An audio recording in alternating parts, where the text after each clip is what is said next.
शास्त्रे स्वभावाय भावाय सर्वभावाय रक्षते ध्रुवचरणे अनुपद्यति काम्येन शरणं वंदी कहूँ सुख के गति ओम शुभम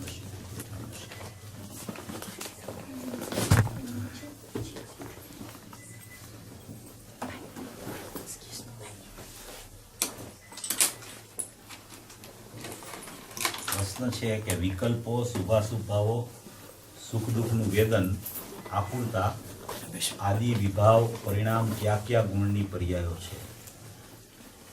વિકલ્પ હોય છે એ બે પ્રકારના હોય છે, એક ચારિત્રાત્મક વિકલ્પ, એક જ્ઞાનાત્મક વિકલ્પ। શુભાશુભ ભાવ છે એ બધી ચારિત્ર ગુણની વિકારી પર્યાયો છે।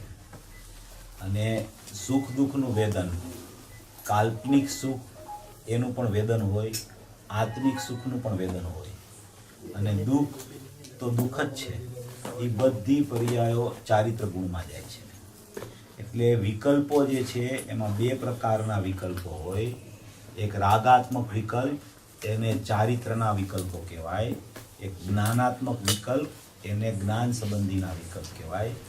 ચારિત્ર સંબંધી જે બહિર્મુખ પર્યાયમાં રાગાદી ભાવ ચાલતા હોય એ રાગાદી ભાવ ચાલ્યા કરે એને ચારિત્રાત્મક વિકલ્પ કહેવામાં આવે। અને એ રાગાદી ભાવોનું એની સન્મુખ થઈને જ્ઞાનનો પ્રકાર જે વૈજા કરે એવા જ્ઞાનને જ્ઞાનાત્મક વિકલ્પ કહેવામાં આવે। એ જ્ઞાન નાયકની સન્મુખ થઈ જાય તો એ નિર્વિકલ્પ જ્ઞાન કહેવાય, અને એ જ્ઞાન જ્યાં સુધી રાગનો પ્રતિભાસ દેખી અને રાગાદી તે હું એવી રીતે એ જ્ઞાન વહેતા કરે તો એને જ્ઞાનાત્મક વિકલ્પ કહેવામાં આવે। શુભાશુભ ભાવ તો ચારિત્ર ગુણની વિપરીત પર્યાયો છે। શુભ ભાવ કયો, પુણ્યના ભાવ અથવા પાપના ભાવ, એ બધા ભાવો ચારિત્ર ગુણની વિપરીત પર્યાયો છે। અને કાલ્પનિક સુખ દુઃખ જે કાંઈ ચાલે છે એ પણ ખરેખર ચારિત્ર ગુણમાં જ જાય છે। એવી રીતે વેદન, આકુળતા આદિ વિભાવ પરિણામ કયા કયા ગુણની પર્યાયો છે। આ કળશ ટીકામાં એક પૂજ્ય ગુરુદેવ શ્રીના પ્રવચનમાં આવ્યું છે, કળશ ટીકાના પ્રવચનમાં, કે જેટલી વિભાવ રૂપ પર્યાયો ચાલ્યા કરે છે એ ખરેખર બધી પર્યાયો ચારિત્ર ગુણની પર્યાયમાં જાય છે। અને એ ચારિત્ર ગુણની પર્યાયોમાં રાગાદી દ્વેષાદી ભાવ ચાલે છે, એમાં અહમપણું કરવું એ શ્રદ્ધાની વિપરીતતા છે। અને એ શ્રદ્ધા અને ચારિત્રની પર્યાયો એની લક્ષતાપૂર્વક જે જ્ઞાનાત્મક વિકલ્પ ચાલે એ જ્ઞાનનું અજ્ઞાનત્વ કહેવામાં આવે છે। ધ્યેયપૂર્વક જ્ઞેયનું સ્વરૂપ આપે સમજાવ્યું છે, પણ ફરીથી બધાના લાભાર્થે વિસ્તારથી સમજાવવા વિનંતી। ધ્યેયપૂર્વક જ્ઞેય એવી વસ્તુ છે કે પહેલા ધ્યેય, પછી જ્ઞેય અને પછી ધ્યેયપૂર્વક જ્ઞેય, આવી રીતે ત્રણ વસ્તુ સ્થિતિ અમારે રહેલી છે। એમાં એક ધ્યેય છે, એ ધ્યેય કોને કહેવાય કે પોતાનો શુદ્ધ આત્મા, ત્રિકાળી દ્રવ્ય, જે ચૈતન્ય છે, જે દ્રષ્ટિનો વિષય છે, જે ઉપાદેયભૂત તત્વ છે, જે આદર કરવા લાયક છે, જેમાં કોઈ પણ ઉત્પાદવાળી પર્યાયો છે જ નહીં, એવો જે અખંડ ચૈતન્યમય પદાર્થ છે એને દ્રષ્ટિનો વિષય એટલે કે ધ્યેય કહેવામાં આવે છે। આવું જે ધ્યેય છે એ ધ્યેયની સાથે એક પરિણામ સદાય જ્ઞાનનું ચાલતું હોય છે। એ જ્ઞાનનું જે સદાય પરિણામ ચાલ્યા કરે છે એ જ્ઞાનથી ધ્યેય આખું અનન્ય હોય છે।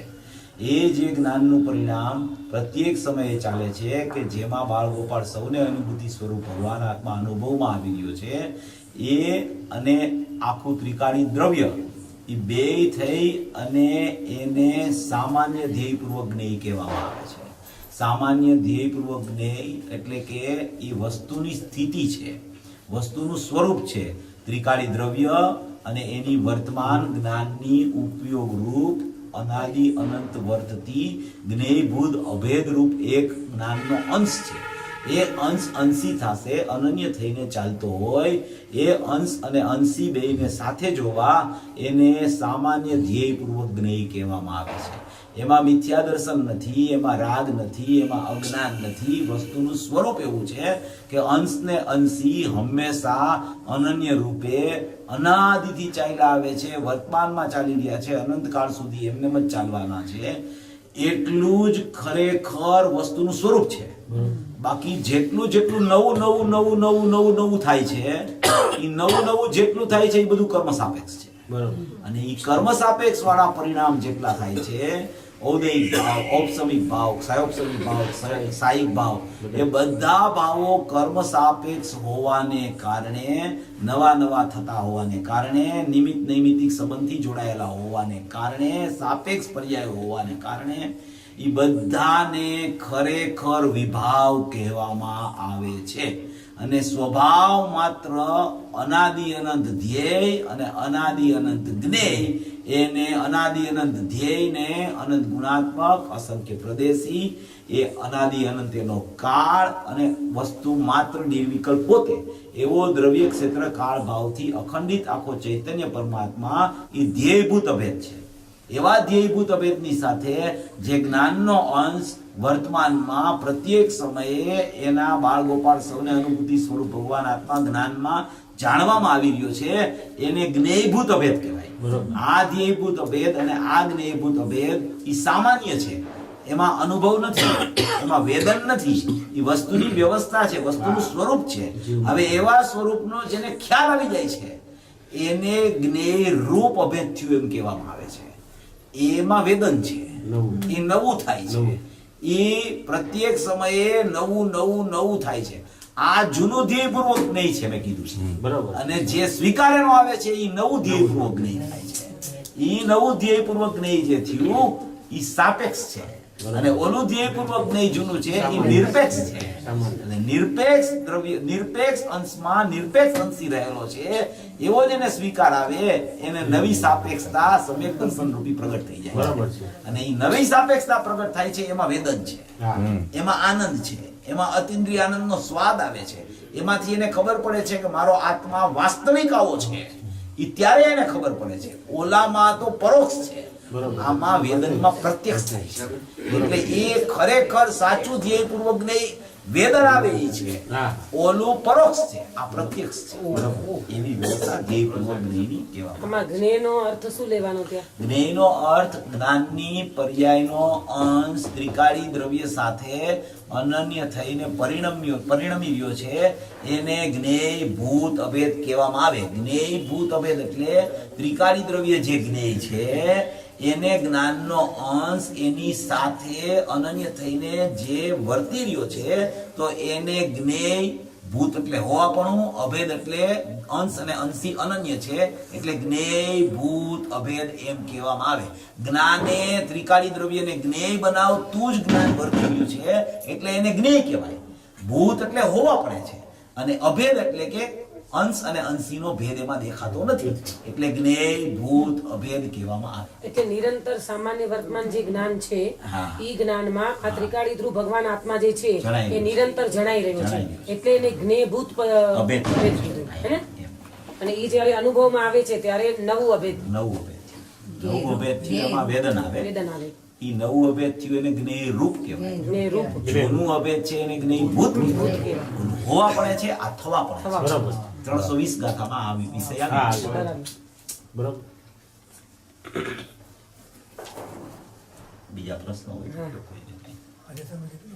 સામાન્ય એમાંથી નીકળે, સામાન્ય નીકળે. પછી એમાં હવે એમાં એવું છે કે ત્રિકાળી દ્રવ્ય છે ને, જો એક સિદ્ધાંત પેલા યાદ રાખો, પર્યાય આવે છે દ્રવ્યમાંથી અને પર્યાય થાય છે સ્વતંત્ર. આ એક મહા સિદ્ધાંત છે. પેલા પર્યાય દ્રવ્યમાંથી જ આવે છે, અંશીમાંથી જ અંશ ઉત્પાદ પામે છે, અને એ અંશ ઉત્પાદ પામતા વેત એ પરિણમે છે. એમાં ઔદૈહિક, ઔપસમિક, સૌપસમિક કે સાહિક કોઈ પણ પ્રકારના ભાવો થયા કરે છે. તો એ જે પ્રકારના ભાવો થયા છે એ પોતાથી સ્વતંત્ર થયા છે. એને કોઈની અપેક્ષા નથી, નિરપેક્ષ છે. અને અંશ અંદરથી આવ્યો છે એ પણ નિરપેક્ષ આવ્યો છે. હવે અંદરમાં કોઈ ઔદૈહિક ભાવ, સાયોપસમિક ભાવ, સાહિક ભાવ કે ઔપસમિક ભાવ અંદરમાં નથી. અંદર તો પારિણામિક ભાવ જ છે. કોઈ એમ કહે કે ભાઈ અત્યારે સયોપસમ જ્ઞાનની પર્યાય પ્રગટ થઈ તો એ તો દ્રવ્યમાંથી પર્યાય આવી તો અંદરથી સયોપસમ ભાવ આવ્યો ને, તો કે અંદર સયોપસમ ભાવ નથી. તો કે કેવળ જ્ઞાન અંદરથી આવ્યું ને, અંદરથી કેવળ જ્ઞાન નથી આવતું, અંદરથી સયોપસમ જ્ઞાન નથી આવતું, અંદરથી ઔપસમિક જ્ઞાન, ઔપસમિક ભાવ નથી આવતો, અંદરથી ઔદૈહિક ભાવ નથી આવતો. અંદરથી માત્ર પર્યાયનો અંશ આવે છે. અને એ પર્યાયનો અંશ છે એ સામાન્ય છે. સામાન્ય એટલે શું કે કોઈ પણ પ્રકારની ઉપાધિ વગરનો અંશ પ્રગટ થાય એને સામાન્ય અંશ કહેવામાં આવે. હવે એ સામાન્ય અંશ જેવો અંદરથી આવે છે ને એ જ સમયે સમયભેદ વગર એનું પરિણમન થાય છે. હવે એ સમયભેદ વગર જે પરિણમન થયું એટલે કે સામાન્ય અંશ આવીને કન્વર્ટ થાય છે.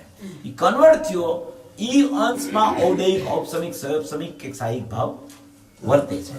હવે એ વર્તતો ભાવ છે એ ક્ષણિક ઉપાદાનથી થયો છે. અને એ જ ક્ષણિક ઉપાદાનમાં નિમિત્ત નૈમિત્તિક સંબંધથી પણ તમે એને જોઈ શકો અને ક્ષણિક ઉપાદાનથી પણ એને જોઈ શકો. એક જ પર્યાયમાં ક્ષણિક ઉપાદાન પણ છે અને એ જ પર્યાયમાં નિમિત્ત નૈમિત્તિક સંબંધ છે. કોઈ પણ પર્યાયને તમે આ બે ભાવ એમાં નિરંતર લાગુ પડે, તમે એને ક્ષણિક ઉપાદાનથી જુઓ છો કે તમે એને નિમિત્ત સાપેક્ષ નૈમિત્તિકથી જુઓ છો. નિમિત્ત સાપેક્ષ નૈમિત્તિક છે એ પર્યાય અને એ જ પર્યાય ક્ષણિક ઉપાદાનથી નિરપેક્ષ છે. નિરપેક્ષ જોતા દ્રષ્ટિ દ્રવ્ય ઉપર જાય છે અને નૈમિત્ત નૈમિત્તિક જોતા એના જ્ઞાનની યથાર્થતા થાય છે. કારણ કે નિમિત્ત નૈમિત્તિક જોવે છે તો એ નૈમિત્તિક જે પરિણમન થયું, ધારો કે મિથ્યાત્વ થયું, તો એ મિથ્યાત્વના પરિણામ એની પર્યાયમાં થયા છે સટકારથી, થયા છે નિરપેક્ષ, કોઈની અપેક્ષા નથી. પહેલા તો ક્ષણિક ઉપાદાનથી જ થાય છે પરિણમન. હવે એક ક્ષણિક ઉપાદાનથી પરિણમન થયું તો બીજે સમયે એવું પરિણમન, ત્રીજે સમયે એવું, ચોથા સમયે એવું. તો આપણે એમ જ કીધા કરી કે એ તો નિરપેક્ષ છે, નિરપેક્ષ છે, નિરપેક્ષ છે, તો મિથ્યાત્વ થયા જ કરે. તો કે તું સાંભળ, એ નિરપેક્ષપણું તો સાચું જ છે. એ નિરપેક્ષપણું જેને ખરેખર અંતરથી બેસે છે એ પછી નિરપેક્ષતાને જોતો નથી. જેને નિરપેક્ષ બેઠી હોય પર્યાય, જેને સટકારકથી થઈ એમ બેસે, જેને ક્રમબદ્ધ બેસે, જેને યોગ્યતા અનુસાર પર્યાય થઈ એમ બેસે, પછી એ પર્યાયનું અવલોકન ન કરે. કારણ કે નિરપેક્ષ છે, એને ખબર પડી ગઈ કે પર્યાય નિરપેક્ષ છે, તો એની દ્રષ્ટિ સીધી દ્રવ્ય ઉપર છે. હવે જેને નિરપેક્ષ છે બોલે છે પણ ખબર નથી, બરાબર. એની કચાશ શું છે કે એની પર્યાય મિથ્યાત્વની થયા કરે તો એ મિથ્યાત્વની પર્યાયનો કર્તા દ્રવ્ય બને છે. તો એના માટે એને નિમિત્ત નૈમિત્તિક સંબંધની જરૂર છે. શા માટે જરૂર છે નિમિત્ત નૈમિત્તિક સંબંધની? કે નૈમિત્તિક પર્યાયમાં જે મિથ્યાત્વ આવ્યું છે એનો કર્તા ત્રિકાળી દ્રવ્ય નથી, એનો કર્તા કર્મનો ઉદય છે નિમિત્ત. તો એ કર્મનો ઉદય એનું કર્તા છે, અહીંયા પર્યાય થઈ ગઈ એનું કર્મ છે. તો કર્તા કર્મ, કર્મના ઉદય ને મિથ્યાત્વની પર્યાય અભેદ છે અને અહીંયા જ્ઞાનથી જ્ઞાયક અભેદ છે. એમ એને આવી રીતે અકર્તા સ્વભાવને જો જોવે અને કર્તાપણું મિથ્યાત્વનું કર્મના નિમિત્તપણામાં નાખે, એના નિમિત્ત કારણમાં કર્તાપણું છે એમ કહે, તો નિમિત્ત કારણ તરીકે કર્મનો ઉદય કર્તા બને છે, આયા મિથ્યાત્વની પર્યાય કર્મ બને છે. એનો બે એકબીજાનો નિમિત્ત નૈમિત્તિક સંબંધ જોવે છે તો એને આત્મા અકર્તા દેખાય છે, બરાબર. અને એવી રીતે આત્માનું અકર્તાપણું સિદ્ધ થાય છે.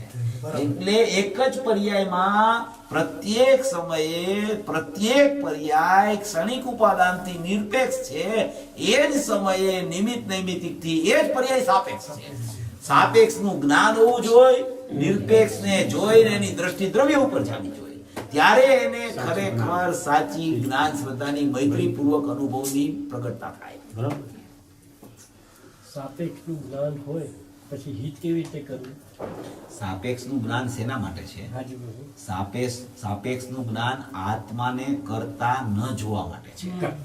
કારણ કે આત્મા અકર્તા છે, આત્મા કોઈ પરિણામનો કરતા નથી. હવે જ્યારે તમે સાપેક્ષની ચર્ચા જ બંધ કરી દો, સાપેક્ષનું તમને જ્ઞાન જ ન હોય, સાપેક્ષની તમને ખબર જ ન હોય, તમે એકલું એમ કીધા જ કરો કે પર્યાય નિરપેક્ષ છે, પર્યાય નિરપેક્ષ છે, પર્યાય તો સટકારકથી થઈ છે, પર્યાય યોગ્યતા અનુસાર થઈ છે, મારે એને જોવાનું નથી, મારે એને ફેરવવાની નથી, હું એને ફેરવી શકતો નથી. અને એમ જ જુએ કે મિથ્યાત્વની મિથ્યાત્વ આવી, મિથ્યાત્વ આવે પછી એ બી કેટલાય સમય સુધી મિથ્યાત્વ જ આવ્યા કરે, તો એને વિચાર કરવો જોઈએ કે હું નિરપેક્ષ જોઉં છું તો મિથ્યાત્વ કેમ આવે છે, તો સમ્યકત્વ આવવું જોઈએ. હા, આવું છે. તો કેમ સમ્યકત્વ આવતું નથી? એટલે હું નિરપેક્ષ નથી જોતો હજી હું એને આત્મા કરતા છે અને આ પર્યાયનું કર્મ છે એવી અંદરમાં મને કાંઈ અવ્યક્તપણે અભિપ્રાય ચાલે છે એવો એને ખ્યાલ આવે. એટલે એ જો જ્ઞાનની યથાર્થતા સમજે નિમિત્ત નૈમિત્તિકની, તો ઈ કર્તા તરીકે કર્મને નાખી દે છે અને કર્મ મિથ્યાત્વને કહે છે. કર્તા જે દ્રવ્ય કર્મનો ઉદય છે એને કર્તા, અને અહીંયા જે મિથ્યાત્વ થયું ઈ કર્તાનું કર્મ, તો કર્તા કર્મ અનન્ય થઈ ગયા અને અહીંયા આત્મા કરતા રહી ગયા. એવી રીતે આ કર્તા સ્વભાવ દ્રષ્ટિમાં આવે છે. એટલે ક્ષણિકથી જુએ, ક્ષણિક ઉપાદાનથી જુએ તો પણ આત્મદર્શનનો અવકાશ છે, અને જો નિમિત્ત નૈમિત્તિકથી જુએ ને આ રીતે જુએ કે નિમિત્તને કરતા નાખે તો પણ આ અવકાશ તો ક્ષણિક ઉપાદાનથી જોવામાં જ છે. ક્ષણિક ઉપાદાનથી જોતા જ પર્યાયની દૃષ્ટિ છૂટી અને આત્માની દૃષ્ટિ થાય છે. પણ જો આત્માની દૃષ્ટિ થતી જ ન હોય અને ક્ષણિક ઉપાદાનમાં રાગ અને મિથ્યાત્વ ચાલતા રહેતા હોય તો એને એવા જ્ઞાનનો વ્યવહાર પણ સમજી લેવો કે આ કારણ પણ તો ત્યાં પડ્યું છે અને આ અકર્તા છે એ કરતા કેમ સમય થયા કરે છે અને મિથ્યાત્વ જ કેમ આવ્યા કરે છે. તો એ વિચારક જીવ હોય તો નિમિત્ત નૈમિત્તિક સંબંધથી પોતાના જ્ઞાનમાં નિર્ણય કરી, અને એ નિર્ણય જ્યારે નિમિત્ત નૈમિત્તિક સંબંધનો કરે પછી એને છોડી દે છે, એને જોતો નથી નિમિત્ત નૈમિત્તિકને. પછી ક્ષણિક ઉપાદાનમાં મિથ્યાત્વ આવે છે તો એ સમજી જાય છે કે આ છે ને આ મિથ્યાત્વનો કરતા છે ને કર્મ છે, હું નથી, હું અકર્તા છું. એટલે એની દ્રષ્ટિ જ્ઞાનનો વ્યવહાર જોઈ લીધો. જ્ઞાનનો વ્યવહાર જોઈ લીધો. આજે આપણે નિમિત્ત બપોરના નૈમિત્તિક સંબંધને સાવ મૂકી દેવા જેવો નથી. નિમિત્ત નૈમિત્તિક સંબંધ છે ઈ વ્યવહાર છે. નિમિત્ત નૈમિત્તિક સંબંધથી આપણે જોયા જ નથી કરવાનું, પણ એનું જ્ઞાન અવશ્ય હોવું જોઈએ, અને એનું જ્ઞાન ન હોય તો આત્મા કરતા વય ના કરે છે. સીધે સીધો 13મી ગાથામાં આ વિષય એટલે છે. બોલે છે કે ક્ષણિક થાય છે પણ માની નથી શકતો અભિપ્રાય. એ બસ અને એ ભૂલને શોધે છે એ ભૂલ થઈ જાય. કે મિથ્યાત્વ પડે તો હું જ પરિણમી રહ્યો છું, કરતા આત્મા પરિણમી રહ્યો છે. એટલે અકર્તા ઉપર દ્રષ્ટિ છે. ક્ષણિક ઉપાદાનનો સ્વીકાર અભિપ્રાયમાં હોવા ન હોવા છતાં બોલે તો છે, પણ દ્રષ્ટિ નથી જતી આત્મા ઉપર. એટલે એમાં કાંઈ- એની આ ભૂલ છે, અને એ ભૂલ કાઢવા માટે એને સામેવાળું કર્મ જે ઉદયમાં આવે છે એને નિમિત્ત પડદામાં રાખે છે તો પોતે નિર્દોષ થઈ જાય છે. આજે બપોરના આપણે કીધું કે વહેતો ધ્રુવ પ્રવાહ જે છે એ વહેતો ઉપયોગ સુધી આવે છે ધારાવાહી અખંડ રૂપે.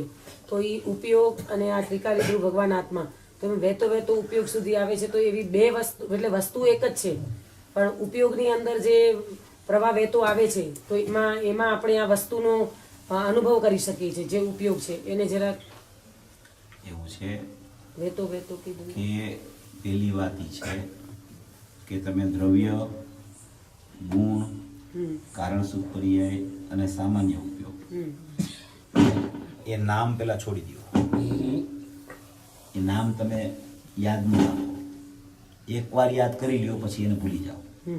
પછી તમે એ બધામાં સળંગ જ્ઞાન જુઓ કે આ જ્ઞાન છે ને, જ્ઞાન વહેતું છે, આ જ્ઞાન વહેતું છે. દ્રવ્યમાં જ્ઞાન, ગુણમાં જ્ઞાન, કારણ સુપ્રિયમાં જ્ઞાન, ઉપયોગમાં જ્ઞાન. આ જ્ઞાનનો પ્રવાહ વહેતો આવે છે. ક્યાં ઉપયોગ છે, ક્યાં ગુણ છે, ક્યાં કારણ સુપ્રિય છે, ક્યાં દ્રવ્ય છે, એ જોવાનું બંધ કરી દો. કયો દ્રષ્ટિનો વિષય છે, કયો જ્ઞાનનો વિષય છે, કઈ પર્યાયમાં નથી, કઈ પર્યાયમાં છે, કારણ સુખ પર્યાયમાં છે, વર્તમાન પર્યાયમાં નથી, એ બધા વિકલ્પો છે. એ જ્યારે તમારો સમજણનો કાળ ચાલતો હોય ત્યારે એ બધું વસ્તુ સમજવી જોઈએ. હવે એ વસ્તુ જ્યારે આપણા જ્ઞાનમાં બેસી ગઈ, આપણને ખ્યાલ આવી ગયો કે ભાઈ સામાન્ય ઉપયોગ ઉત્પાદન વાળો છે, કારણ સુખ પર્યાય છે એ ધ્રુવ છે, એના ગુણો ધ્રુવ છે, એનો દ્રષ્ટિનો વિષય ધ્રુવ છે. હવે એમાં બધામાં વ્યાપક શું છે કે એના બધામાં જ્ઞાન વ્યાપક છે. કારણ કે હું જ્ઞાનમય છું, હું આનંદમય છું, હું સુખમય છું. તો એ રીતે તમે એને વિચારીને પછી છે ને માત્ર હું જ્ઞાનમાં કરું છું બસ. પછી તમે એને વર્તમાન પર્યાય, કારણ સુખ પર્યાય, એના ગુણો, એના દ્રવ્ય, એ બધા ભેદ વિકલ્પો નહીં કરો. તમે એને જ્ઞાન માત્ર હું છું બસ, માત્ર જ્ઞાન, માત્ર જ્ઞાન, માત્ર જ્ઞાન. હું ઘણી વાર દ્રષ્ટાંત આપું છું કે પાણી હોય, પાણીનો પ્રવાહ ચાલતો હોય. હવે પાણીનો પ્રવાહ ચાલતો નદીમાંથી વહેતો ક્યાંય જંગલમાં ચાલ્યો જાય. હવે ઈ ચાલતો ચાલતો ઠેઠ ત્યાં ચાલ્યો ગયો. હવે તમે એને એમ જોવો કે ઈ જંગલમાં ચાલ્યો ગયો, તમે એને એમ જોવો કે ઈ ઘરમાં આવી ગયો, તમે એને એમ જોવો કે આ કૂવામાં આવી ગયું દરિયાનું પાણી, તો ઈ શું થશે કે તમને વિકલ્પ થશે. તમે એને પાણી તરીકે જોવો ખાલી, કે જંગલમાં ગયું તો એ પાણી છે, નદીમાં ગયું તો પાણી છે, ઘરમાં આવ્યું તો પાણી છે, પાણી જ છે. એટલે અહીંયા દ્રવ્યમાં જ્ઞાન, ગુણમાં જ્ઞાન, કારણસૂત્ર પર્યાયમાં જ્ઞાન અને વર્તમાન ઉપયોગમાં જ્ઞાન. હું તો જ્ઞાન માત્ર છું બસ. અનુભવની વિધિ આ છે. વાહ વાહ. અનુભવમાં વિધિ નિષેધના વિકલ્પોથી કામ નહીં થાય. બરાબર. ત્યાં પર્યાય મારામાં નથી, હું દ્રવ્ય છું, બે વિકલ્પ છે. બરોબર છે. સામાન્ય ઉપયોગમાં અનુભવ થાય છે, વિશેષમાં અનુભવ નથી થતો, વિશેષમાં એનું ફળ આવે છે. વિકલ્પ છે, વિકલ્પ છે. મનનો વિષય છે. એટલે આ વિકલ્પોથી પાર જવા માટે, સમજણ માટે એ બધું જરૂરી છે. પણ એકવાર એ સમજી લીધું પછી વારંવાર એની ચર્ચા કરવાથી શું થાય છે, વિકલ્પો વધે છે. એટલે એ વિકલ્પોને તો આપણે તોડવા છે. આપણે તો અનુભૂતિ જોઈ છે ને, આપણે તો વેદન જોઈ છે, આપણે તો સ્વસંવેદન જોઈ છે, આપણે તો સુખ જોઈ છે, આપણે સુખના ઈચ્છુક છીએ. તો ઈ સુખ કેવી રીતે મળે? કે ઈ સુખ અનુભવથી મળે. તો એ અનુભવ કેવી રીતે થાય? કે આખી વસ્તુમાં જેટલે સુધી વહેતું જ્ઞાન છે એને જ્ઞાન જોવું પડે. હું તો જ્ઞાન માત્ર છું, બરોબર. જ્ઞાન માત્ર છું, જાણનાર, બસ બીજું કાંઈ મારામાં છે જ નહીં, હું જાણનાર માત્ર છું. એમ જ્યાં તમારા ભાવમાં આવશે ને ત્યાં જ તમારું જ્ઞાન છે ને એ જવાબ આપશે. તરત એવો ભાવ આવશે ને ત્યાં જ્ઞાન જવાબ આપવા માંડશે. હું જાણનાર છું, જાણનાર, જ્ઞાન માત્ર, બસ એમાં જ છે ને અનુભવ થાય છે. ઓલા બધા વિકલ્પો છે, વિકલ્પોમાં જીવનું જ્ઞાન અટવાઈ જાય છે અને એ વિકલ્પો પછી એને કોરી ખાય છે અંદરથી. પછી ઇન્દ્રિય જ્ઞાનનો પીછો કર્યા કરે છે, પછી એને વિકલ્પ એટલા બધા આવ્યા કરે છે ને પછી થાય છે શું, જીવ થાકી જાય છે. પછી એ વિકલ્પ કરવાના બંધ કરી દે છે, સમજણ ઓછી થવા માંડે છે. એટલે આ વિકલ્પો સુધી પહોંચીને પણ જો વિકલ્પની માત્રા વધી જતી હોય તો એ વિકલ્પો છોડી દેવા, જ્ઞાન માત્ર જોવો, એકલો જ્ઞાન માત્ર. એવી રીતે જોવાથી જ અનુભૂતિ થાય છે. ઓલું બધું છે, બધું હોય એ સમજી લેવાનું. બસ સમજ્યા પછી બહુ એના ઉપર તમે જાઓ તો તમને વિકલ્પો વધશે, ઘટશે નહીં વિકલ્પો.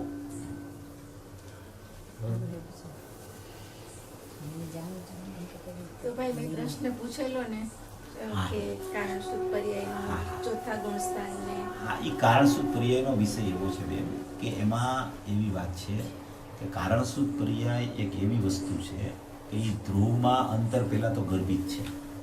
હવે એ કારણસૂત્ર પર્યાય જે વર્તમાન પર્યાયો ચોથે ગુણસ્થાને, પંચમ ગુણસ્થાને, સાતમે ગુણસ્થાને, પછી રાગ જાય છે 12માના પહેલા સમયે યથાર્થ ચારિત્ર આવે ત્યારે, પછી કેવળ જ્ઞાન થાય છે, પછી અવ્યાબાદ સુખ આવે છે 14મે.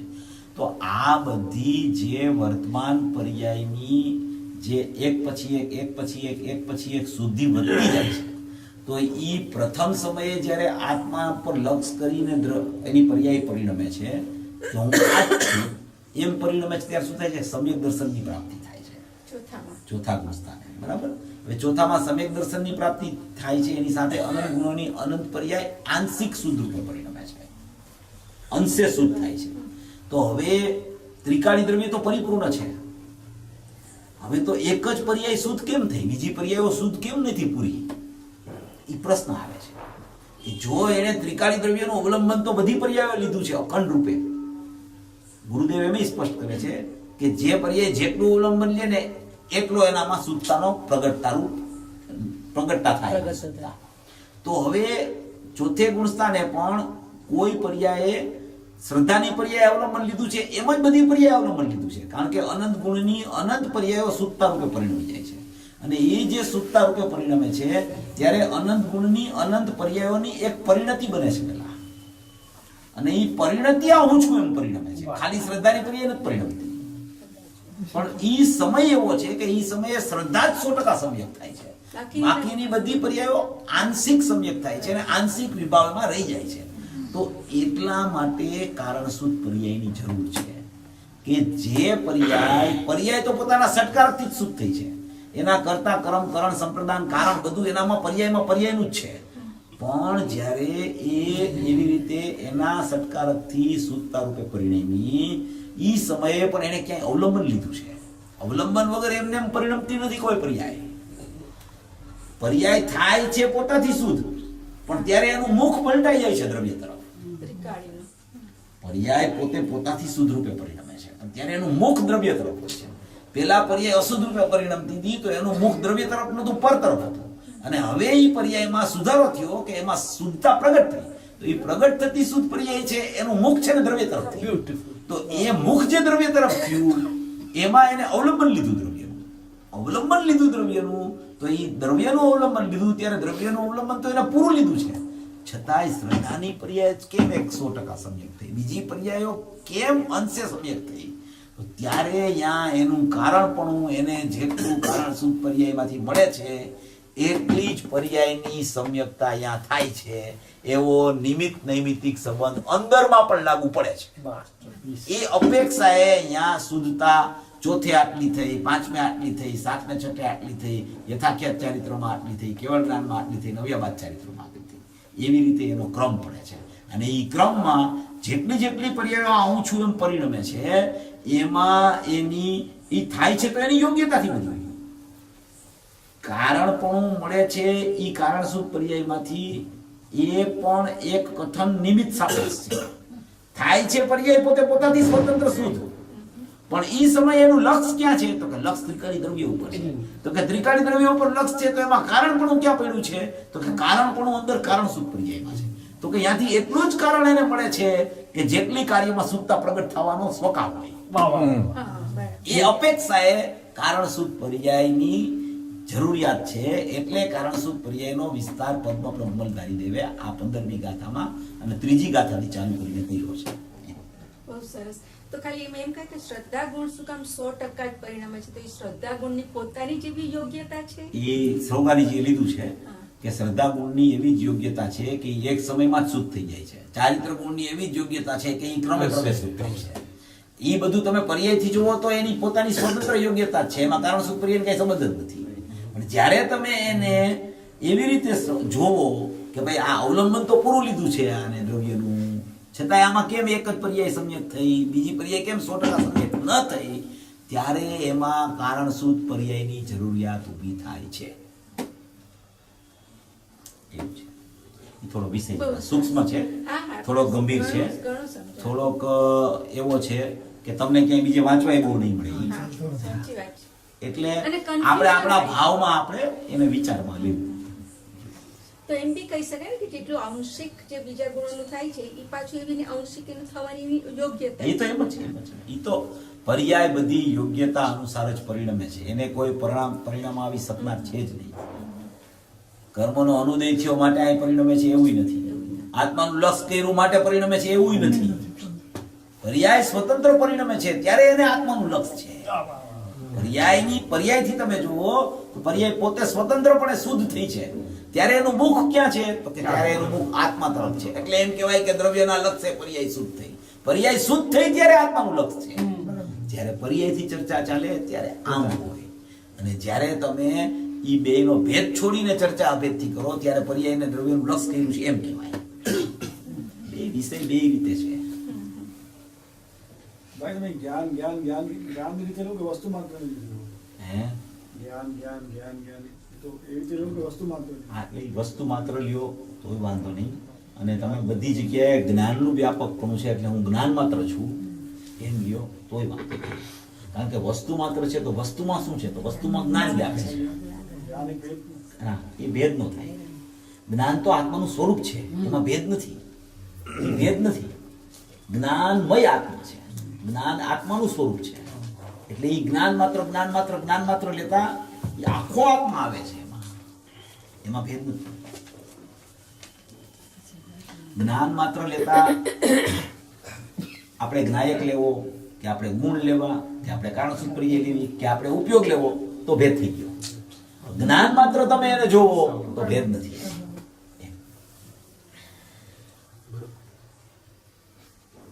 આપણે દ્રષ્ટિના વિષયમાં કારણ શુદ્ધ પર્યાય અને કારણ પરમાત્મા એવો ભેદ નથી લેતા, હે ને? દ્રષ્ટિના વિષયમાં તો પછી જે દ્રષ્ટિનો વિષય જે અખંડ છે તો પછી કારણ શુદ્ધ પર્યાયને આપણે એટલે હાઇલાઇટ કેમ કરી આચાર્ય દેવે? ઈ એવું છે બેન કે અત્યારે આપણે આ જે ચર્ચા ચાલી ને એટલા માટે એની જરૂર છે. ખરેખર એવું છે કે ગુરુદેવે ઈ વિષય ઘણો ટાઈમ મૂકી, પછી પાછો ધીમે ધીમે ચાલુ કરીને ગુરુદેવનું દેહ પરિવર્તન થયું. 80ની સાલ સુધી આ વિષય એને ક્યાંક લીધો છે. ઈ સમયે જ્યારે મોટા પંડિતોને આ વાત નહોતી બેસતી એટલે ગુરુદેવે ઈ વાત મૂકી દીધી. પણ ઈ ગુરુદેવ પાછું એમાં એમ કહે છે કે આ તો સંતોના કાળજા છે, આ તો સંતોનું હૃદય છે, અને કદાચ ન સમજાય તો પણ પ્રેમથી આ વાત સાંભળજે, સમજવાનો પ્રયત્ન કરજે, આનો નકાર કરીશમાં, આ તારા માટે હિતની વાત છે. એટલું બધું ગુરુદેવ આના વિશે કહેતા હોય છે. એટલે એમાં ઘણું રહસ્ય છે. એ રહસ્ય ખુલ્લું ભલે ન હોય, ઓછું ખુલ્લું હોય, પણ એ ઘણી રહસ્યમાળી વસ્તુ છે. જ્યારે કારણસૂત્ર પર્યાયનો વિષય સમજાય છે ને તો એને દ્રવ્ય ગુણ અને પર્યાયની અખંડતા ધ્રુવમાં જ દેખાવા માંડે છે. વર્તમાન પર્યાય ઉપરથી લક્ષ જ છૂટી જાય છે. કારણ કે એને ખબર પડે છે કે મારી પર્યાય તો આ ધ્રુવ છે, એ જ મારી પર્યાય હોય. ધ્રુવની પર્યાય ધ્રુવ જ હોય, વર્તમાન ન હોય. એમ એને જ્યાં ખ્યાલ આવે છે ત્યાં એની વર્તમાન પર્યાય ઉપરથી દ્રષ્ટિ છૂટી જાય છે. એટલે એને ધ્રુવ લક્ષમાં આવી જાય છે. ધ્રુવ લક્ષમાં આવે છે વર્તમાન પર્યાયમાં, પણ વર્તમાન પર્યાય ઉપર હતી ત્યાં ધ્રુવ પર ચાલી જાય છે. એટલા માટે એની જરૂરિયાત છે. એટલે પર્યાય પોતે કે હું ધ્રુવ છું એમ. વાસ્તવિક પર્યાય જ એની છે ને, અભેદની પર્યાય હંમેશા અભેદ હોય. અરે વાહ, વાહ, વાહ. ધ્રુવની પર્યાય હંમેશા ધ્રુવ હોય. હોય એટલે ધ્રુવની પર્યાય બીજી ન હોય. ઈ અપેક્ષાએ આ પર્યાયથી એને આખા દ્રવ્યની મહિમા આવે છે અંદરથી. ઓહો, મારું સ્વરૂપ તો દ્રવ્ય ગુણ પર્યાય શુદ્ધ છે, અને એવી મારી કારણ પર્યાય અંદરમાં પડી છે. એટલું જ મારું અસ્તિત્વ છે, એટલું જ મારું સ્વરૂપ છે. પર્યાયને પરદ્રવ્ય હે ને પર સ્વભાવ કહે છે વર્તમાન પર્યાયને. તો એ વર્તમાન પર્યાયને પરદ્રવ્ય પર સ્વભાવને હે કહે છે, તો એનો મતલબ એમ છે કે એવી કોઈ બીજી એક પર્યાય છે અંદર પડી છે, એ આખા સ્વરૂપને ગ્રહણ કરે છે. ગ્રહણ કરે છે એટલે એવું જ છે વસ્તુનું સ્વરૂપ એનું. ગ્રહણ કરે છે અહીંયા ઉપાધિ એવું કઈ નથી, પણ એવું સ્વરૂપ છે આખું વસ્તુ. 50મી ગાથામાં એમ કીધું કે પર્યાય પરદ્રવ્ય છે, પર સ્વભાવ છે, હે છે. પછી એમ કીધું કે તો પછી દ્રવ્યનો આધાર કોણ છે? તો કે પર્યાય પર સ્વભાવ છે, પરદ્રવ્ય ને હે છે, તો ગુણ છે ને ઈ સ્વદ્રવ્ય છે. પર્યાય પરદ્રવ્ય છે તો ગુણ સ્વદ્રવ્ય છે, એમ કીધું યાર. ત્રિકાળી દ્રવ્ય ને સ્વદ્રવ્ય નથી કીધું. પર્યાયને પરદ્રવ્ય કીધું, માટે ગુણને સ્વદ્રવ્ય કીધા. અને પછી એમ કીધું આચાર્ય ભગવાને, મુનિરાજે, પદ્મપ્રભુ પંડિતાઈ દેવે, કે એ ગુણોનો આધાર છે ને એ પરંપરિણામિક ભાવ છે. એ ગુણોનો આધાર પરંપરિણામિક ભાવ છે. હવે એ સ્વદ્રવ્ય ગુણને કીધું, એમાં આ અનંત ગુણો અને અનંત કારણસૂત્ર પર્યાય સમાઈ ગઈ એમાં. એટલે એને પરદ્રવ્ય પર્યાયને કીધી, વર્તમાન પર્યાયને, અને ગુણોને સ્વદ્રવ્ય કહી દીધા. તો એ ગુણોમાં ગર્ભિતપણે આ બધી પર્યાયો શુદ્ધ રૂપે રહેલી છે. એને એનો આધાર છે એ ત્રિકાળી દ્રવ્ય છે. અહીંયા આધાર આધે ત્રિકાળી દ્રવ્ય ગુણને આધાર કીધા, અને આને ગુણને આધેય કીધા, અને ગુણીને આધાર કીધો. અને આ 181-82 માં પર્યાયને આધાર કીધો અને દ્રવ્યને આધાર કીધો. બે અપેક્ષા આપણા જ્ઞાનમાં બરાબર ચોખ્ખી હોવી જોઈએ. ઓલું સાંભળી તો એમ થાય કે આધેય તો ગુણ છે અને આધાર તો દ્રવ્ય છે, તો અહીંયા આધારને પર્યાયને કીધી ને અહીંયા આધેય દ્રવ્યને કીધું. આ તો વિરોધાભાસ થાય છે. તો કે ના, જ્યાં જ્યાં જે અપેક્ષા જે રીતે આચાર્ય ભગવાને અને મુનિરાજે કીધી હોય એ રીતે સમજી લેવી આપણે. બે કથન યથાર્થ છે. અહીંયા દ્રવ્યનું પર્યાય લક્ષ કર્યું છે, દ્રવ્ય જાણવામાં પર્યાયમાં આવ્યું છે, એટલે પર્યાય આધાર, પર્યાયના આધારે દ્રવ્ય જણાવ્યું છે, એટલે અહીંયા પર્યાયને આધાર કીધી અને દ્રવ્યને આધેય કીધું. અને વા ગુણોને આધાર કીધા અને ગુણોને આધેય કીધા અને ત્રિકાળી દ્રવ્યને આધાર કીધો. કારણ કે એ આધેય પણ છે, એનો આધાર ત્રિકાળી દ્રવ્ય છે, માટે એને અહીંયા આધેય આ ગુણને કીધા અને આધાર દ્રવ્ય. પરંપરાની ભાવ લક્ષણ કીધું. પરંપરાની લક્ષણ દ્રવ્ય ત્યાં એની એક ગુણ જે સ્વદ્રવ્ય જેને ગુણ કીધા, એ સહજ જ્ઞાન, સહજ દર્શન, સહજ સહજમાં જ આ બધું સમાયેલું છે. એની અંદરમાં આ બધું કારણ છે. સહજ કે છે ને, સહજમાં સ્વાભાવિક, સહજનો અર્થ સ્વાભાવિક એ થાય ને, સહજનો એક અર્થ નિરપેક્ષ થાય. બે અર્થ છે. સ્વાભાવિક સહજ તમે લ્યો એટલે એમાં ગુણે આવી ગયા અને એમાં આ બધી કારણસૂત્ર પર્યાયો પણ આવી ગયા. અને બીજો અર્થ કીધો આ એક તો સ્વાભાવિક કીધું, નિરપેક્ષ. અને નિરપેક્ષ એ નિરપેક્ષ છે. સંવાદની પર્યાય જે 181 ગાથા આવીને જે સંવાદની પર્યાય વર્તમાન જ્ઞાનની પર્યાય થઈ એમાં આપણે આત્મા જણાયો આધે આધાર આધે તો આપણે હમણાં આગળ વાત કરી કે વર્તમાન જ્ઞાનની પર્યાયને આપણે ભૂલી જ જવું પડે આ તો અને તોય આપણે મને લાગે છે કે દ્રષ્ટિમાં આપણે ધ્રુવ રાખવાનું અને પોતાની મેળે આ સંવાદની પર્યાય પ્રગટ થશે. વર્તમાન જ્ઞાનની પર્યાયને ભૂલી જવાનું એવું મેં કીધું નથી. નહીં એટલે વર્તમાન જ્ઞાનની નહીં પણ પર્યાયને આપણે બેન એવું છે, વર્તમાન જ્ઞાનની પર્યાય છે ને એ અંશ છે હા અને એ અંશમાં અંશી બિરાજમાન છે. છે એટલે એ અંશી અનન્યપણે રહેલા છે. એમાં જ અનુભૂતિ સ્વરૂપ ભગવાન આત્મા અનુભવમાં આવી રહ્યો છે. એટલે એ તો સ્વરૂપ છે આખું. બરાબર એવી જ વ્યવસ્થા છે. તમે રાગની પર્યાયને હે કહી શકો, પણ જ્યારે અનુભવની ચર્ચા ચાલતી હોય ત્યારે તો જ્ઞાનનો અંશ છે, એમાં જ જ્ઞાયક અનુભવમાં આવે છે અને ત્યારે જ શ્રદ્ધામાં પ્રતીતિ આવે છે. ત્યારે રાગાદી પર્યાયના પ્રદેશો પણ ભીન થઈ જાય છે એમ કહેવાનો આશય. તો ભાઈ પ્રતીતિ ને અનુભવમાં ફેર શું? અનુભવ જ્ઞાનમાં હોય સ્વસંવેદન અને પ્રતીતિ અહમ કરતા શ્રદ્ધા કરતા પર્યાય છે. અનુભવ સ્વસંવેદન જ્ઞાનમાં આવે. બરાબર હંમેશા કોઈ પણ વસ્તુ છે ને એ વેદનથી નથી થાય અને વેદન હંમેશા જ્ઞાન. બરોબર. શેનો અવાજ આવે છે? શ્રદ્ધામાં વેદન ન હોય, શ્રદ્ધામાં માત્ર પ્રતીતિ હોય, જ્ઞાનમાં હંમેશા વેદન. એટલે આ જે વર્તમાન જ્ઞાનની પર્યાય છે એમાં આપણે એમ કહી શકીએ કે એક જ્ઞાનત્વ વાળી છે ને એક જ્ઞેયત્વ વાળી છે. કહી શકાય. એટલે જ્ઞાનત્વમાં જે છે એ ધ્રુવ સાથે સંકળાયેલી છે. જ્ઞાનત્વ છે એ પર્યાયનો સ્વભાવ છે. હા એક જ્ઞાનાકાર છે અને એક જ્ઞેયાકાર છે. હા જ્ઞાનાકાર ને જ્ઞેયાકાર એક જ્ઞાનની પર્યાયના બે ધર્મો છે અને એ બે ધર્મોમાં જ્ઞાનાકાર છે એ જ્ઞાનનો સ્વભાવ છે અને જ્ઞેયાકાર રૂપે જ્ઞેય સાપેક્ષતાથી પ્રત્યેક પર્યાયો સ્વતંત્ર પોતાના સટકારકથી જ્ઞેયાકાર પરિણમે છે. હવે એમાં જ્ઞેયાકાર જ્ઞાનનો તિરોભાવ અને સામાન્ય જ્ઞાનનો આવિર્ભાવ કરતા અનુભૂતિનો જન્મ થાય છે. બરાબર એક ધર્મનો અસ્વીકાર અને બીજા ધર્મનો અભય કુમારે આ લીધું હતું ને. તો ભાઈ જે સ્વસંવેદનાત્મક જે જ્ઞાનમાં થાય છે તો ત્યારે આપણે મતિ જ્ઞાન અને શ્રુત જ્ઞાન એ બેના ભાગ પાડીને એવી રીતે જોઈ શકાય કે મતિ જ્ઞાન થયું એટલે જે પ્રતીતિ થઈ અને શ્રુત જ્ઞાનથી જ્ઞાનનું સ્વરૂપ વધારે સમજાણું. એવું છે, મતિ જ્ઞાન અને શ્રુત જ્ઞાન જે બે છે ને, મતિ જ્ઞાન અવગ્રહ ઇહા અવાય અને ધારણા એના ભેદ છે બધા મતિ જ્ઞાનના. જ્યારે અનુભવ નિયમથી ભાવશ્રુત જ્ઞાનમાં થાય છે. હવે મતિપૂર્વક શ્રુત હોય છે.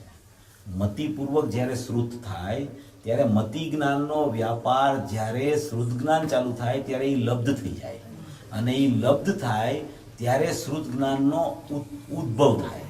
હવે મતિ જ્ઞાનમાં એવું હોય કે મતિ જ્ઞાનનો વ્યાપાર જ્યારે લબ્ધ રૂપે થાય ત્યારે 5 ઇન્દ્રિયનો વેપાર એનો બંધ થઈ જાય અને શ્રુત જ્ઞાનમાં એ પરિણમે ત્યારે નય સંબંધીના વિકલ્પો ચાલે અને એ વિકલ્પો ચાલતા ચાલતા ચાલતા એને એ જ્ઞાનમાં જ્ઞાયકનો વિશ્વાસ આવવા માંડે, જ્ઞાયક ખ્યાલમાં આવવા માંડે ત્યારે એ જ્ઞાયકમાં જ્યારે અહમ કરે ત્યારે ભાવશ્રુત જ્ઞાનનો જન્મ થાય. બ્યુટીફુલ. So which is અતિ ઇન્દ્રિય. અતિન્દ્રિય.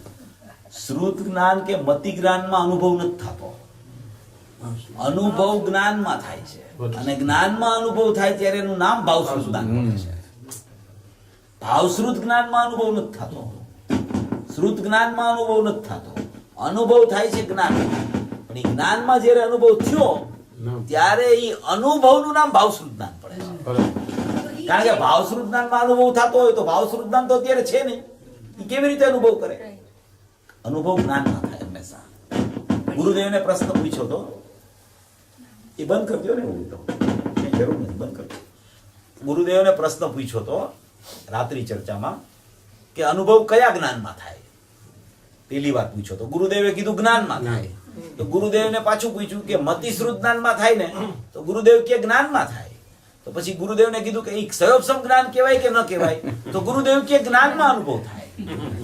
એટલે જ્ઞાનમાં અનુભવ એટલે કે આ જ્ઞાન જે છે સામાન્ય જ્ઞાન છે, જે જ્ઞાનમાં અંશ રહેલો છે, જ્ઞાનનો અનુભૂતિ સ્વરૂપ ભગવાન આત્મા અનુભવમાં આવી ગયો છે, જેને ઉપયોગ કહેવામાં આવે છે, જે એનું જ્ઞાયકનું લક્ષણ છે, જે અવ્યાપ્તિ દોષથી રહિત છે, એવું જે અનાદિ અનંત લક્ષણ જ્ઞેયભૂત અભેદપણે આત્મા સાથે વીંટળાઈને રહેલું છે, એવું લક્ષણ છે.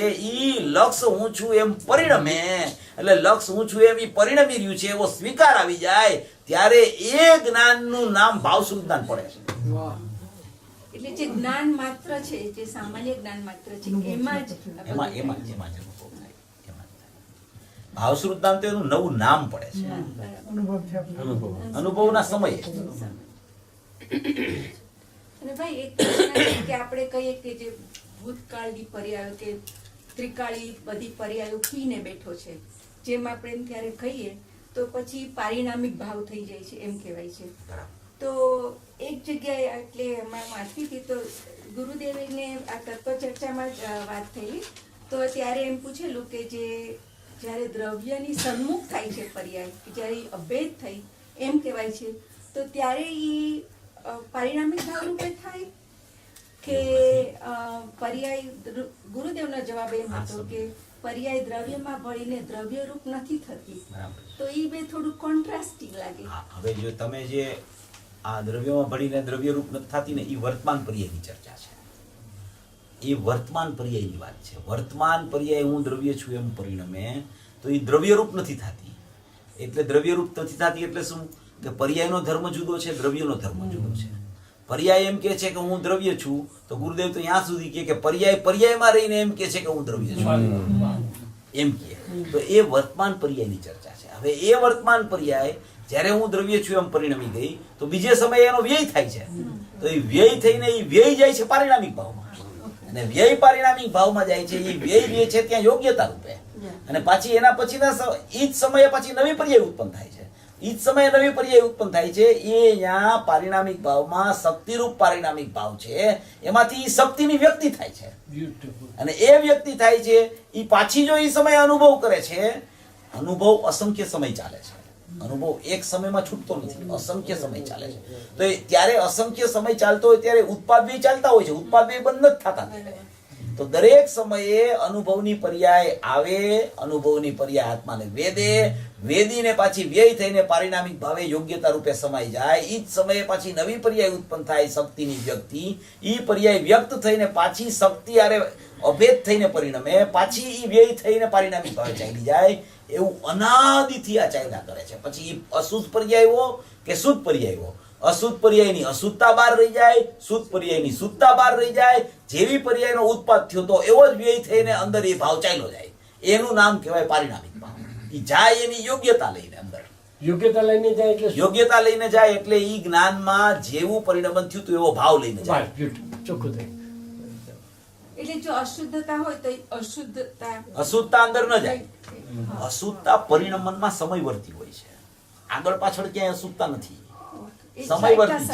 સમયવર્તી ઉત્પાદ થયો પછી એનું પરિણમન થયું ને, એ પરિણમનમાં શુદ્ધતા કે અશુદ્ધતા હોય છે. એ પરિણમન પાછું વ્યય થઈને અંદર ગયું તો અશુદ્ધતા કે શુદ્ધતા કાંઈ નથી. આ એ વ્યય જેવો ઉત્પાદ આવ્યો તો એવો જ વ્યય છે, અને વચ્ચે ક્રિયા થઈ જાય છે. એ ક્રિયામાં અશુદ્ધતા કે શુદ્ધતા છે. ભાવ કીધો, ભાવ લઈને જાય છે તો વોટ ઇઝ ભાવ? ભાવ લઈને જાય એટલે જ્ઞાનમાં જે પ્રકારે પર્યાય પરિણમન થયું હોય એવું જ્ઞાનમાં એનું જ્ઞાન લઈને જાય, એને કહેવાય કે એ ભાવ લઈને જાય છે. તો અશુદ્ધતા ક્યાં જાય? અશુદ્ધતા રહી જાય બહાર. અશુદ્ધતા કોને કહેવાય? નિમિત્તના સંગે અશુદ્ધતા થાય. હવે વ્યય થાય ત્યારે નિમિત્તનો સંગ છૂટી ગયો, બરાબર. સંગ છૂટી ગયો ને. દરિયા હવે શુદ્ધતા ક્યારે થાય? દ્રવ્યના સંગે શુદ્ધતા થાય. તો જ્યારે વ્યય છે ત્યારે દ્રવ્યનો સંગ છૂટી ગયો, તો વ્યય અંદર ચાલ્યો ગયો. આપણે પાણીના મોજા વળે ને, પાણી એટલે મોજા સાઈડમાં લઈ જાય, કચરો સાઈડમાં લઈને પાણી અંદર જાય છે ને દરિયામાં. યોગ્યતા અને સામર્થ્ય, યોગ્યતા કા હોય કે સામર્થ્ય અલગ ના, એ સામર્થ્ય જુદી વસ્તુ છે અને યોગ્યતા જુદી વસ્તુ. જુદી વસ્તુ. સામર્થ્ય કોને કહેવાય? કે જેમ કે જ્ઞાનનો સ્વભાવ સ્વપર પ્રકાશક છે, જ્ઞાનનો સ્વભાવ સ્વપર પ્રકાશક છે.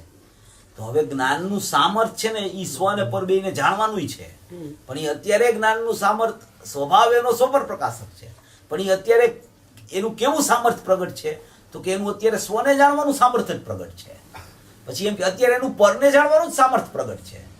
સ્વભાવ એનો સ્વપર પ્રકાશક છે, પણ સામર્થ્ય અત્યારે શું ચાલે છે એનું તો કે અત્યારે સ્વને જ જાણી રહ્યું છે જ્ઞાન.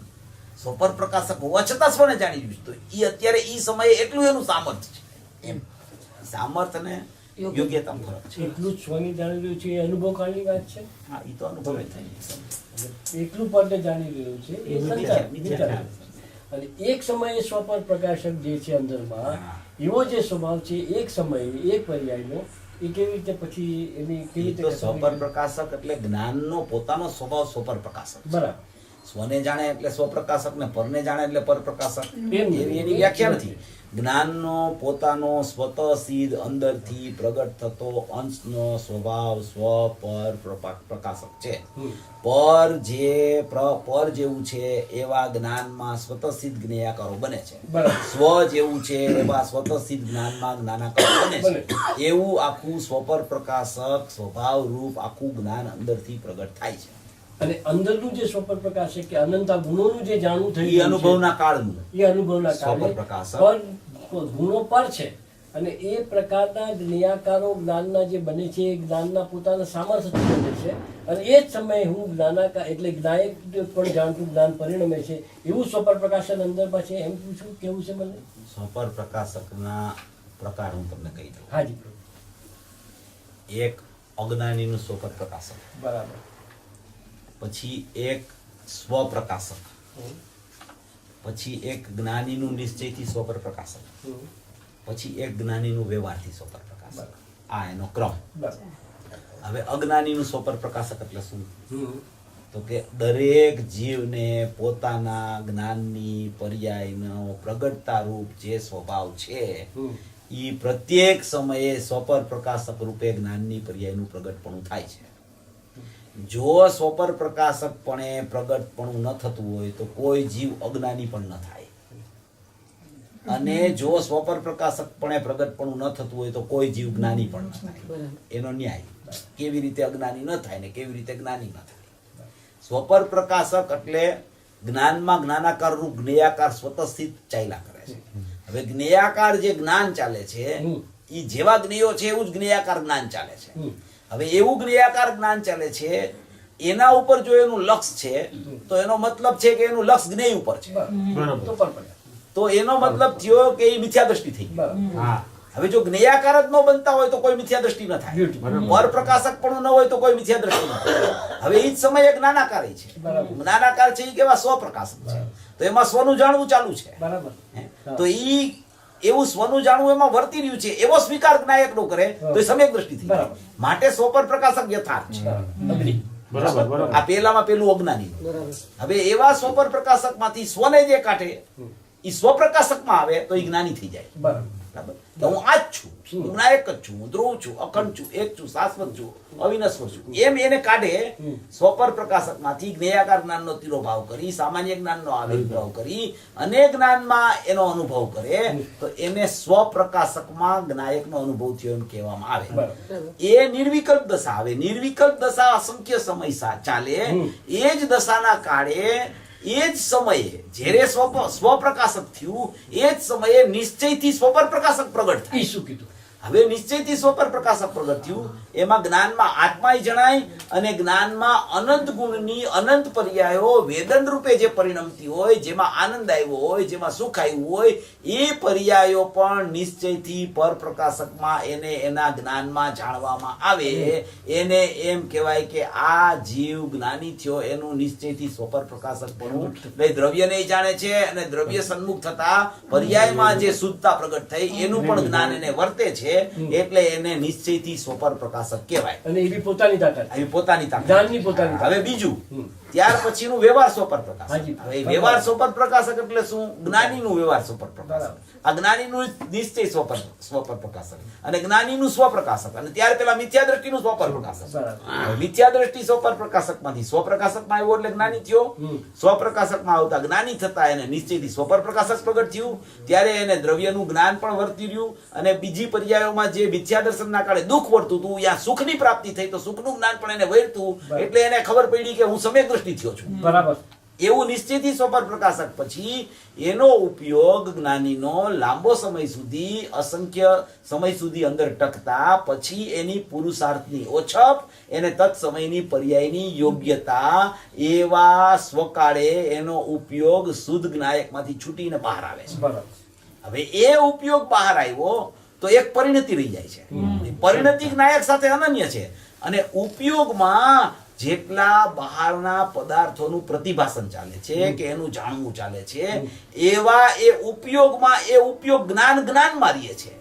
જ્ઞાન મારીએ છે પણ જ્ઞાન જ્ઞાયક થી છૂટી ગયું છે એવા જ્ઞાનમાં જ્ઞાનને જાણે છે એને વ્યવહારથી સ્વપર પ્રકાશક કહેવામાં આવે. જ્ઞાનમાં જ્ઞાનને જાણે એ છે વ્યવહારથી સ્વપર અને પ્રકાશક. ઉપયોગ જ્ઞાનમાંથી છૂટી કારણ કે ગયો એટલો ભેદ પડી ગયો. બ્યુટીફુલ. એ ભેદમાં આવી ગયો છે જ્ઞાની એટલે એને વ્યવહારથી સ્વપર પ્રકાશક કહેવાય. ઓલો અભેદમાં હતો એટલે નિશ્ચયથી સ્વપર પ્રકાશક. ઓલો અભેદમાં જામી ગયો તો ત્યારે સ્વપ્રકાશક બરાબર. અને ઓલો ત્યાર પહેલા મિથ્યા દ્રષ્ટિ હતો તો મિથ્યા દ્રષ્ટિનું સ્વપર પ્રકાશક.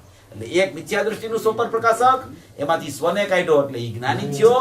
એ સમયે અસંખ્ય સમય સુધી એનું જ્ઞાન કામ કરતું હતું સ્વમાં ત્યારે એને નિશ્ચયથી સ્વપર પ્રકાશક પણ પ્રગટ થયું. એમાં એને જ્ઞાયક નહીં જાણ્યો અને એની પર્યાયમાં દુઃખ હતું એ દુઃખ ટળીને આનંદ આવ્યો, સુખ આવ્યું એને પણ એને જાણ્યો. એ પરપ્રકાશક, જ્ઞાયકને જાણ્યો એ સ્વપ્રકાશક એટલે નિશ્ચયથી સ્વપર પ્રકાશક. અને ત્યારથી પછી એનું જ્ઞાન ત્યાંથી આત્માને છોડીને ચ્યુત થયું જ્ઞાન, પરિણતિ રહી ગઈ અને ઉપયોગ બહાર આવ્યો. તો ઉપયોગ જ્ઞાયકને છોડ્યો પણ ઉપયોગને નથી છોડ્યો બ્યુટીફુલ. બરાબર. એટલે એને વ્યવહાર સ્વપર પ્રકાશક કહેવાય. વાહ. ભાઈ આમાં એક જ્ઞાન તો જોડવાય સામે કેમ કે ભેદ જ પડ્યો એટલા પૂરતું જ ભેદ પડી ગયો. જ્ઞાન અને જ્ઞાયકનો ભેદ પડી ગયો. અમે તો ભાઈ એમ સમજતા હતા કે લોકાલોકનું પ્રકાશન જે થઈ રહ્યું છે એવું લોકાલોકનું પણ જાણવું થયું ને ઈ કાંઈ છે એ નહીં. કઈ છે નહીં. અહીંયા તો જ્ઞાન ભેદ જ્ઞાનને જ્ઞાનનો જાણે મળ્યો ને છે. જ્ઞાનમાં આવી ગયું જ્ઞાયકને છોડીને એનું નામ વ્યવહાર. વારે વાહ. બ્યુટીફુલ. ઈ વ્યવહારમાં પછી ઈ જ્ઞાનમાં લોકાલોક જણાતું હોય, રાગ જણાતો હોય, ઈ જે હોય એ પછી વાત એ લાંબી વાત. ઈ કાંઈ નહીં. આપણે તો જ્ઞાનમાં જ્ઞાન જણાનું જ્ઞાયકને છોડીને એટલે વ્યવહાર થઈ ગયો. બ્યુટીફુલ. વારે એટલો વાહ. ભેદ એનું નામ વ્યવહાર. ન્યાયને છોડે એટલે ગયો. ઈ વ્યવહાર. એમાં એક પ્રશ્ન અદ્ભુત કે આપણે કીધું ને સ્વપ્રકાશક, તો સ્વપ્રકાશકમાં આત્માનો અનુભવ થયો તો પછી એને આત્માનો અનુભવ જ્યાં થયો તો ત્યાં એને આનંદ ગુણ પ્રગટ થયો છે ને, આનંદ ગુણ પ્રગટ થયો. બીજી જે નિર્વિકારી પર્યાય પ્રગટ થઈ તો એ નિર્વિકારી પર્યાય જે છે એ એનું પરપ્રકાશક થઈ ગયું ને, તો ત્યાં સ્વપ્રકાશક એકલું કેમ લીધું અને અહીંયા નિશ્ચયથી સ્વપ્રકાશક એમ એક કેમ લીધું? સમય એક કાળે છે સ્વપ્રકાશક પૂર્વક નિશ્ચયથી સ્વપર પ્રકાશકનો એક સમય છે. સ્વપ્રકાશક પૂર્વક સ્વપર પ્રકાશક નિશ્ચયથી. કહેવાનો સ્ટેજ. ખાલી સ્વપ્રકાશક ઈ સમયે નથી. હમ સ્વપ્રકાશક પૂર્વક નિશ્ચયથી સ્વપર પ્રકાશક ઈ જ સમયે છે. અચ્છા ઈ જ સમય ઈ જ છે. સમયે. પણ અવલંબન કોનું છે? સ્વનું. કે ત્રિકાલી દ્રવ્ય. ત્રિકાલી દ્રવ્ય. એટલે એને સ્વપ્રકાશક છે. બરાબર. અને ઈ સ્વપ્રકાશક પૂર્વક એ જ સમયે નિશ્ચયથી સ્વપર પ્રકાશક થયું. ફળ તો એ આવશે જ નિશ્ચયથી એનું. સ્વપર પ્રકાશકમાં એને જ્ઞાનમાં જ્ઞાયક નહીં જાણ્યો અને જ્ઞાનમાં આનંદની પર્યાયોનું ને એને જ્ઞાન વર્તું. બરાબર. એને કહેવાય નિશ્ચયથી સ્વપર. એટલે સ્વપ્રકાશક સાથે કોઈ સમય એવો નથી કે એકલું સ્વપ્રકાશક હોય. બરાબર. એનું ફળ તો કોઈ સમય એવો નથી કે એકલું પરપ્રકાશક હોય. બરાબર છે. પ્રત્યેક સમયે સ્વપર પ્રકાશક જ્ઞાનની પર્યાયનો અખંડિત અખંડ સ્વભાવ છે. ધારાવાહિક સ્વભાવ છે. હા. અખંડિત સ્વને પરના ભેદ વગર સ્વપર પ્રકાશક અખંડ છે. બરાબર. બરાબર એટલે ઈ છૂટતું નથી પણ અવલંબનની અપેક્ષાએ સ્વપ્રકાશક કહેવાય. હા. બરાબર. નજર કે અવલંબન કોનું છે? પર્યાયનું અવલંબન નથી, દ્રવ્યનું અવલંબન છે. તો દ્રવ્યનું અવલંબન લીધું એ એટલે સ્વપ્રકાશક. એને એમ કહેવાય કે સ્વપ્રકાશકમાં આવ્યો. ઈ 165 ગાથા નિયમસારની છે, એમાં જોઈ લેજો તમે. અને જ્ઞેયનું અવલંબન કીધું તો પરપ્રકાશ. પ્રકાશ. બરાબર. 159 ગાથાથી 171 ગાથા નિયમસારની છે. ઈ તમે સળંગપણે ગુરુદેવના પ્રવચનો સાંભળજો. એમાં જ્ઞાનનું સ્વપર પ્રકાશકપણું, જ્ઞાનનું સ્વપ્રકાશકપણું, જ્ઞાનનું પરપ્રકાશકપણું, દર્શનનું સ્વપર પ્રકાશકપણું, દર્શનનું સ્વપ્રકાશક, દર્શનનું પરપ્રકાશક, બધો વિષય એમાં ગુરુદેવે વિસ્તારથી સ્પષ્ટ કર્યો છે. એમાં બધી વાત છે. આ બધું આમાં આવી ગયું. 159 ગાથા મેઇન છે, બાકીની બધી ગાથાઓમાં બીજો ઘણો વિસ્તાર છે. પછી ઓલી પરિણતિ રહી ગઈ એટલે એમાં શું રહી ગયું? પરિણતિ એવી હોય કે પરિણતિમાં ઈ પોતાને જ્ઞાયકને એને જોઈ લીધો હોય ને ઈ ક્યારેય ભૂલે નહીં. એને કહેવાય પરિણતિ.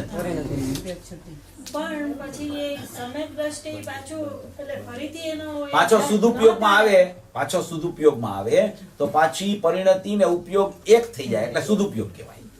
અને પાછો વિકલ્પાત્મક દશામાં આવે એટલે પાછા ભેદ પડી જાય છે એના ઉપયોગ ને પરિણતિ. પણ ફરીથી જો ઈ આવે નહીં અને એકવાર જ એને એવું થયું પણ યાદ રહી ગયું બધું હા. તો એનું સમ્યક દર્શન તો છૂટી ગયું ને છૂટી જાય 6 મહિનાની અંદર થવું હા તો જોઈએ છૂટી જાય મિથ્યા દ્રષ્ટિ થઈ જાય પણ એને યાદ રહી ગયું કે આવું બધું થયેલું યાદ રહી ગયું ઈ પરિણતિ નો કહેવાય હા, ઈ પરિણતિ નો કહેવાય મનનો વિષય. તો એમાં એવું ન થાય કે ઈ, ભાવ રૂપે ના, ના, એને વારંવાર થાય ને તો જ ઈ કહેવાય બાકી ન કહેવાય છૂટી જાય ભાઈ શક્તિ અને સામર્થ એ બેમાં અંતર શક્તિ એટલે તો પોતાની નિજ શક્તિ જ છે અને સામર્થ એટલે કે કોઈ પણ પ્રકારની વસ્તુને જાણવાનું સામર્થ એની પાસે છે અને શક્તિ એટલે તો શું કે પોતાની એક શક્તિ જ છે શક્તિ તો અંદર પડેલી જ છે સ્વભાવ રૂપે શક્તિ પડેલી છે હું પર્યાયની વાતમાં